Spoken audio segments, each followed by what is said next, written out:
What are you laughing at? It's party time. Go.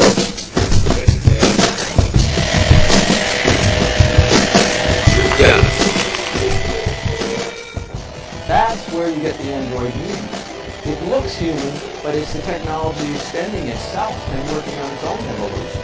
Yeah, but it doesn't reflect a human evolution, but it reflects its own evolution, which is an extension again of who we are. I don't quite see how through the internet we've lost control of the machine. No, this is the internet replay. Right, I understand. Replays its history right at the point where the human beings reappeared. Now, what do you mean by that? Well, here's what it's very simple. You take a little 5-year-old to a laptop. They've got all media. They've got print. They've got movies. They've got newspapers and radio and television all in their lap. Right. These things that took thousands of years to build are suddenly all there in a little, what I call homeopathic crucible. Yeah. Now, all these technologies were massive environments. Think of what print did for 300 years. Think of what the telegraph, the railway, it just wrecked human society. Right. And also created good things. But the point is, all that is put together in this little crucible. Yeah. The human being is outside those macro environments. They become miniaturized. Yes, but it's nothing without the human being. Oh, here's the point. That all these macro environments are now miniaturized, and the human being is now around it. So the human being is finally got past the machine's domination. That is the meaning of the internet. But within communication itself, when we begin to communicate, like for example, I'm communicating this on this show, which is on a network, which could be satellite eyes, all different media. All those media are filters for me to make contact in terms of translating what I say, because it goes to many kinds of people and through many kinds of machines.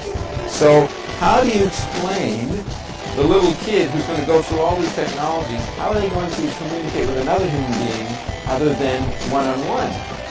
But the technology does allow that to happen, at least to connect and identify people.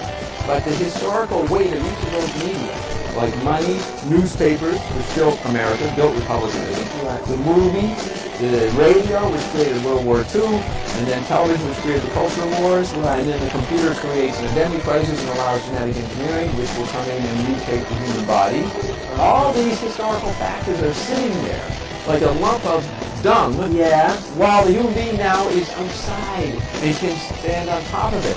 But it is dependent on that pile of dung to be in this position. That's the problem here. This is what you're saying, is that we've lost connection with our first nature, and we are living in a second nature world, which is the electronic, digital environment. Right. Now here's the point, is that the final Android human is the internet and all these technologies shrinking, becoming human scale, and approximating first nature again.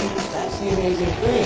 Is the last gasp of this second nature evolution of technology is that it begins to look just like first nature and gives us a sense of first nature. Is that a bad thing, or? Well, no, the meaning of that has to be decided by different cultural frameworks and different personal psychologies.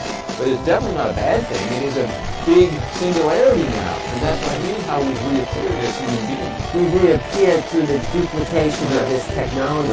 Because we were lost. Oh yeah, we were lost in our environments. They were the collective unconscious. Nobody understood the effects of print.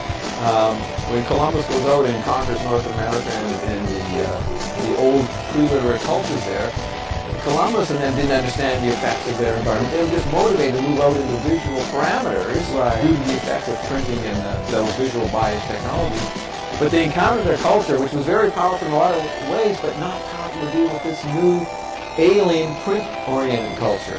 And so the clash gave the advantage to the Europeans, but the Europeans didn't understand what they're doing, so there was an unconscious awareness of the effects, which created all kinds of problems, which we know.